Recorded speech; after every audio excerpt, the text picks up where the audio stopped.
Hello friends, എല്ലാവർക്കും നമസ്കാരം. എല്ലാവരെയും കാത്തിരിക്കുന്ന പവിത്രത്തിൻ്റെ ഇന്നത്തെ കഥയിലേക്ക് ഏവർക്കും സ്വാഗതം.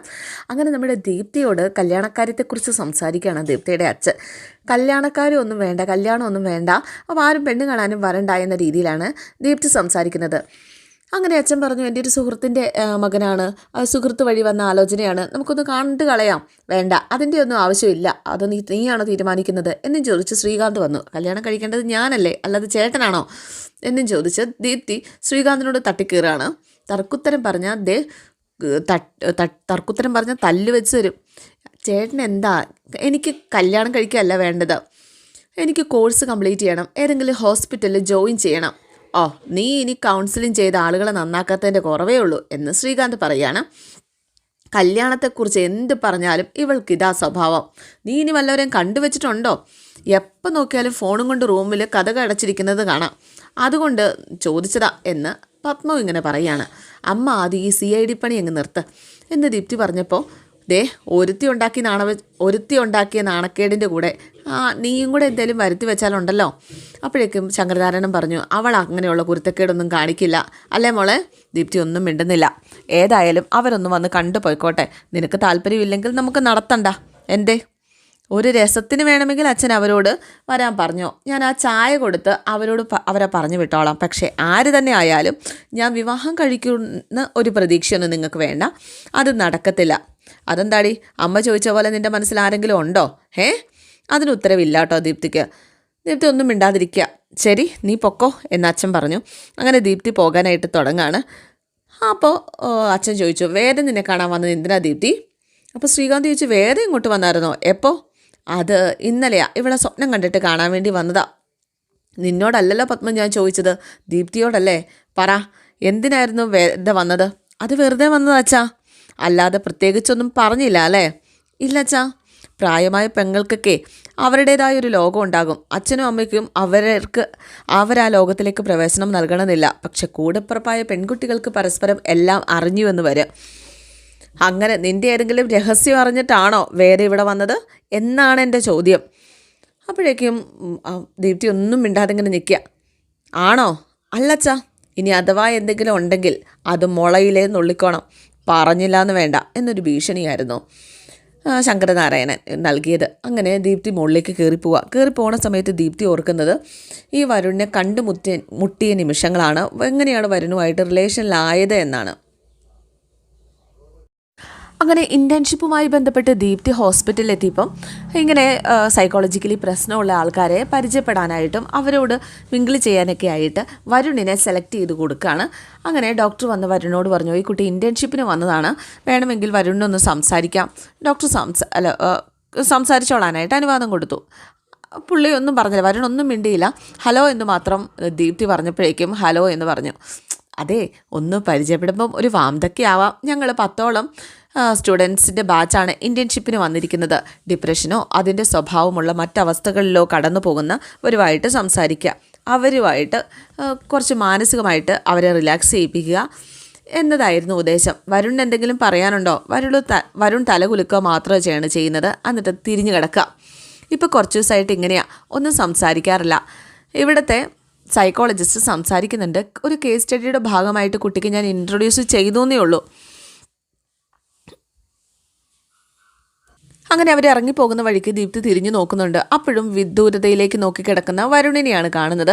അങ്ങനെ പുറത്തിറങ്ങി കഴിഞ്ഞപ്പോഴേക്കും ദീപ്തിയോട് ഡോക്ടർ പറഞ്ഞു, അതെ, കുട്ടി വിചാരിക്കുന്ന പോലെ ആള് ചെറിയ പുള്ളിയൊന്നും അല്ല, ഒരു അടിപിടി കേസിലാണ് ഇവിടെ അഡ്മിറ്റ് ചെയ്തത്. അടിയെന്ന് പറയുമ്പോൾ ഏതാണ്ട് മരിക്കാറായ അവസ്ഥയിലാണ്. ഒരു ഗുണ്ടയുമായിട്ടുള്ള അടിപിടി കേസായിരുന്നു. വിക്രം എന്നോ മറ്റോ ആണ് അയാളുടെ പേര്. നടു റൂട്ടിലിട്ട് ഇയാളെ ഇഞ്ച ചതയ്ക്കും പോലെ ചതച്ചിട്ടും ഒരാളും അയാൾക്കെതിരെ സാക്ഷി പറയാൻ തയ്യാറായില്ല. പിന്നെ മൊഴി കൊടുക്കാമെന്ന് സമ്മതിച്ചത് അയാളുടെ ഭാര്യ, വിക്രത്തിൻ്റെ ഭാര്യ. ഈ കിടക്കുന്ന പയ്യൻ്റെ അച്ഛനും വലിയ പുള്ളിയായിരുന്നു. എന്നിട്ടും വിക്രത്തിനെതിരെ ഒന്നും ചെയ്യാനായിട്ട് കഴിഞ്ഞില്ല. ഭാര്യ സാക്ഷി പറഞ്ഞിട്ടും കോടതിയിൽ നിന്ന് അയാൾ ഊരിപ്പോന്നു. ഡോക്ടേഴ്സിനെ സംബന്ധിച്ചിടത്തോളം മുന്നിൽ വരുന്ന രോഗികളെല്ലാം രക്ഷപ്പെടണം എന്നാണ് വിചാരിക്കുക. പക്ഷേ ഇവൻ്റെ കേസിൽ ഞങ്ങൾക്ക് അങ്ങനെയല്ല തോന്നിയത്. അതെന്താ? ഒരു പെൺകുട്ടിയെ റേപ്പ് ചെയ്ത കേസിലാണ് ഇവനെ അയാൾ തല്ലിച്ചതച്ചത്. ആ പെൺകുട്ടിയും ഇവിടെ അഡ്മിറ്റായിരുന്നു. ഒരു റിട്ടയർഡ് പോലീസ് ഉദ്യോഗസ്ഥൻ്റെ മകളായിരുന്നു. ഇങ്ങനെയുള്ളവരൊക്കെ ചത്താൽ മതിയെന്ന് തോന്നുന്ന വിധമായിരുന്നു ആ കുട്ടിയുടെ അവസ്ഥ. പതിയെ പതിയെ ഇയാളുടെ മുറിവുകളൊക്കെ സുഖപ്പെടാനായിട്ട് തുടങ്ങി. അപ്പോൾ സ്വഭാവത്തിലും വലിയ മാറ്റങ്ങൾ വന്നു.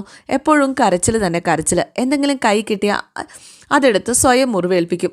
ഒരു തവണ ഇഞ്ചക്ഷൻ ചെയ്യാൻ വന്ന നേഴ്സിൻ്റെ കയ്യിൽ നിന്ന് സിറിഞ്ച് പിടിച്ച് വാങ്ങിച്ച് ദേഹം മുഴുവൻ കുത്തി പരിക്കേൽപ്പിക്കാനായിട്ട് തുടങ്ങി.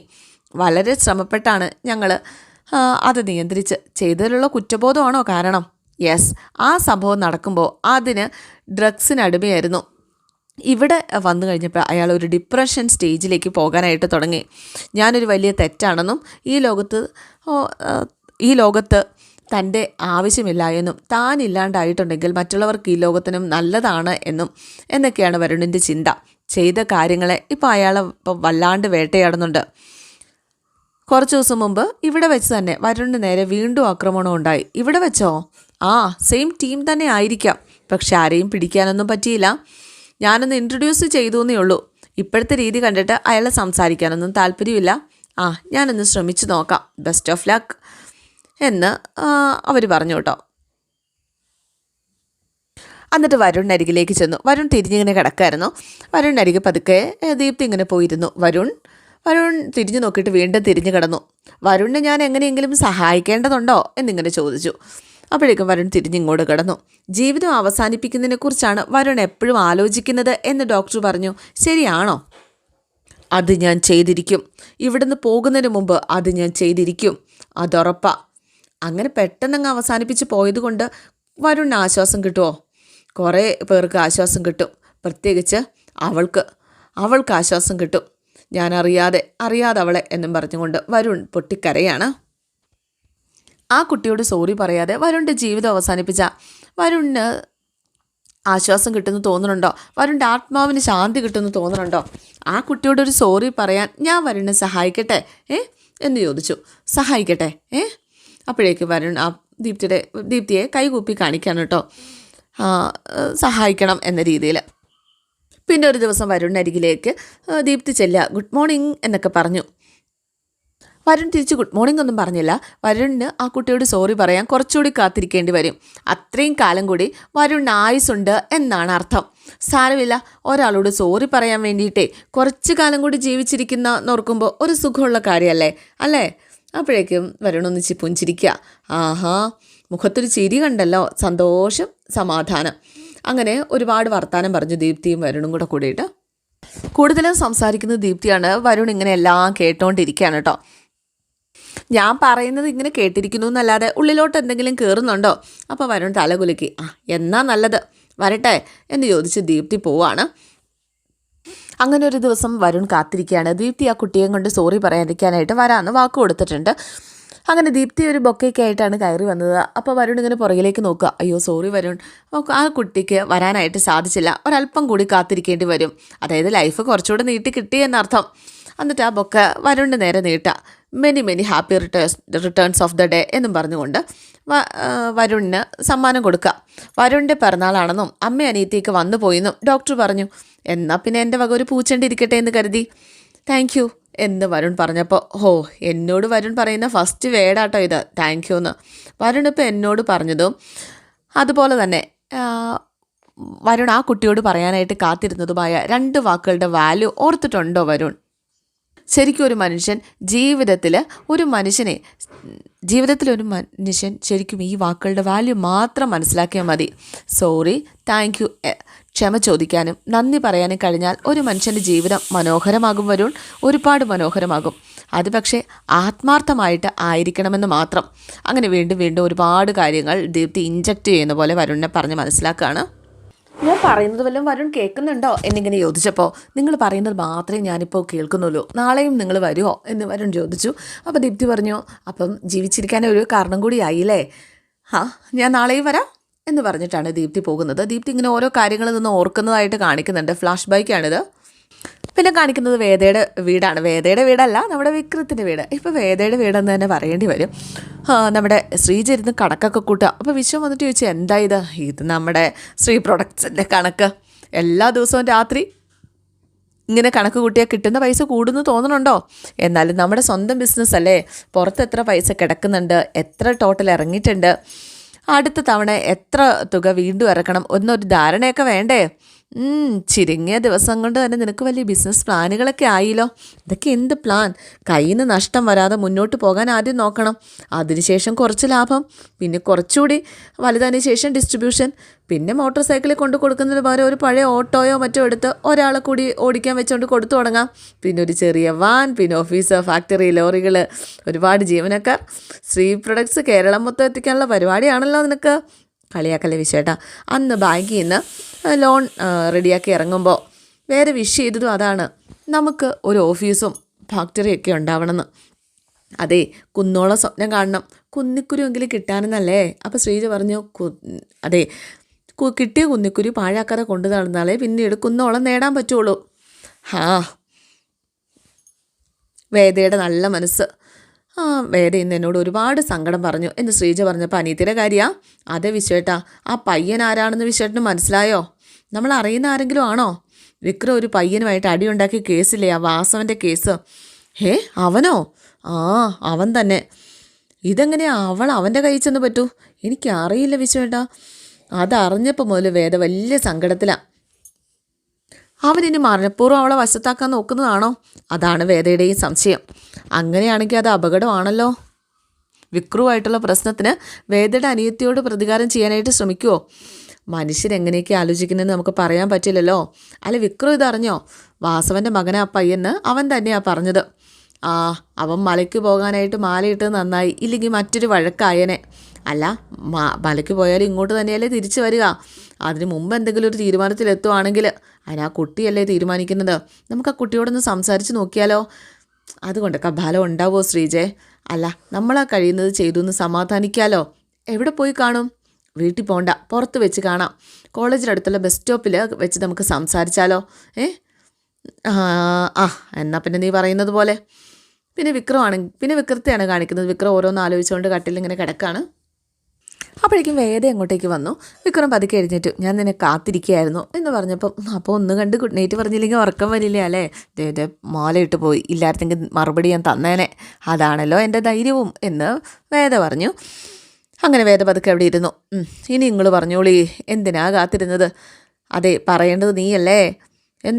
നീയല്ലേ വീട്ടിൽ പോയിരുന്നത്? എന്താ നിൻ്റെ അനിയത്തി സംസാരിച്ചത്? അവൾ സ്ട്രോങ് സ്റ്റാൻഡിലാണ്, മാറുമെന്ന് എനിക്ക് തോന്നുന്നില്ല. അവൻ മനഃപൂർവ്വം ഒരുക്കുന്ന ട്രാപ്പാണെന്ന് അവളോട് പറഞ്ഞില്ലേ? എല്ലാം പറഞ്ഞു. പക്ഷെ അവളതൊന്നും കേൾക്കാൻ പോലും കൂട്ടാക്കുന്നില്ല. ഇനി അവൻ ചതിക്കുകയാണെങ്കിൽ പോലും നമ്മൾ ഇടപെടണ്ട, അവളതങ്ങ് സഹിച്ചോളാം എന്നാ പറയുന്നത്. ചോരത്തിളപ്പി പറയുന്നതാ. ഇത്രമാത്രം അവളെ സ്വാധീനിക്കാം അവൻ എന്താണ് ചെയ്തതെന്നാണ് എനിക്ക് മനസ്സിലാവാത്തത്. പലതരത്തിൽ പ്രണയത്തിൽ വീഴുന്ന കുട്ടികളുണ്ട്. സെൻറ്റിമെൻറ്റ്സ് ഉണ്ട്, സഹതാപം കൊണ്ട്, ആരാധന കൊണ്ട്. ഇതെങ്ങനെ പെട്ടുപോയിന്നാ. അവൻ എങ്ങനെയുള്ളവനാണെന്ന് അവൾക്ക് അറിയില്ല. അവൾക്കെല്ലാം അറിയാം. വരുണിനെക്കുറിച്ച് ഇനി നമ്മളായിട്ടൊന്നും പറഞ്ഞു കൊടുക്കണ്ടെന്ന് അവൾ പറഞ്ഞത്. അവൾ അതിൽ നിന്ന് മാറ്റാൻ പറ്റിയില്ലെങ്കിൽ വരുൺ പിന്മാറണം. അങ്ങനെ ആയാലോ? വിക്രം എന്താ ഉദ്ദേശിക്കുന്നത്? അവൻ ആ ബന്ധത്തിൽ നിന്ന് ഏകപക്ഷീയമായിട്ട് പിന്മാറുന്നു. നാളെ മുതൽ അവനൊരിക്കലും അവളെ കാണില്ല എന്ന് വരുന്നു. എങ്ങനെ? ഗുണ്ടായിസം കൊണ്ടോ? അയ്യോ, ഞാനതിനൊന്നുമില്ലേ. പ്രത്യേകിച്ച് മാല ഇട്ട് കഴിഞ്ഞാൽ അങ്ങനെയൊന്നും ചെയ്യാൻ പാടില്ല എന്ന് എനിക്കറിയാം. പിന്നെ പകരം മറ്റൊരാൾ ഇടപെടും. നിങ്ങളുടെ ശ്രീനിവാസൻ സാറല്ലേ? എന്താ, സാർ ഇടപെട്ടാൽ നടക്കില്ലെന്നാണോ നീ വിചാരിച്ചിരിക്കുന്നത്? സാർ ഇടപെട്ടാൽ നടക്കും. നീ പറയുന്നത് പോലെ ഭീഷണിപ്പെടുത്തിയിട്ടൊന്നുമല്ല. ദീപ്തിയുമായിട്ട് കടുത്ത പ്രണയത്തിലാണെങ്കിൽ അതുകൊണ്ടൊന്നും അവൻ പിന്മാറില്ല. അതൊക്കെ അവരുടെ പ്രേമത്തിൻ്റെ ശക്തി കൂട്ടുള്ളൂ. പിന്നെ അതിനൊക്കെ വേറെയും മാർഗങ്ങളുണ്ട്. നീ അതൊന്നും അറിയണ്ട. പക്ഷേ നീ ഒരു കാര്യം എനിക്ക് സാധിച്ചു തരണം. ശ്രീനിസാദിനെതിരെ കൊടുത്തിരിക്കുന്ന കേസിൽ നിന്ന് നീ പിന്മാറണം. നാട്ടിൽ വേറെ വക്കീലന്മാരുണ്ടല്ലോ. ശ്രീധരൻ തേറാട്ടിലിനോട് വേറെ ആരെ വേണമെങ്കിലും സമീപിപ്പിക്കാൻ പറ. ഇല്ലെങ്കിൽ നിൻ്റെ സീനിയർ വക്കീൽ ചക്രപാണി നേരിട്ട് ഹാജരായിക്കോട്ടെ. അതെ, ഞങ്ങളുടെ ഒരു കോർട്ടിൽ ഒരു കേസിൽ ആര് ഹാജരാവണമെന്ന് ഞങ്ങളുടെ ഓഫീസിൽ ചക്രപാണി സാറാണ് തീരുമാനിക്കുന്നത്. ഈ കേസ് സാർ എന്നെയാണ് ഏൽപ്പിച്ചിരിക്കുന്നത്. ഞാനത് വാദിക്കുകയും ചെയ്യും. അത് വേണ്ടെന്നല്ലേ ഞാൻ പറഞ്ഞത്? അത് പറയാൻ വേറെ ആർക്കും അവകാശമില്ല. അതെൻ്റെ തീരുമാനമാണ്. അതിനുവേണ്ടി എൻ്റെ അനിയത്തെ വെച്ച് വില പേശാനായിട്ട് വരണ്ട. അവളുടെ കാര്യത്തിൽ നിങ്ങൾ ആരും ഇടപെടുകയും വേണ്ട. എടി, നീ എൻ്റെ ഭാര്യ ആയതുകൊണ്ട് അത് വേണ്ടെന്ന് ഞാൻ പറയുന്നത്. അപ്പം വിക്രമസ്വാമിക്ക് ആ തോന്നലൊക്കെ ഉണ്ടോ എന്ന് വേറെ ചോദിക്കുക. ആ പദവിക്ക് അത്ര വില കൽപ്പിക്കുന്നുണ്ടെങ്കിൽ ഞാൻ പറഞ്ഞത് ആദ്യം ചെയ്യുക. ശ്രീകാര്യം ശ്രീനിവാസനുമായിട്ടുള്ള ബന്ധം ആദ്യം അങ്ങോട്ട് അവസാനിപ്പിക്കുക, എന്നിട്ട് മതി. എന്തായാലും ഇന്നത്തെ എപ്പിസോഡ് ഇവിടെ അവസാനിക്കുകയാണ്. See you. Thank U.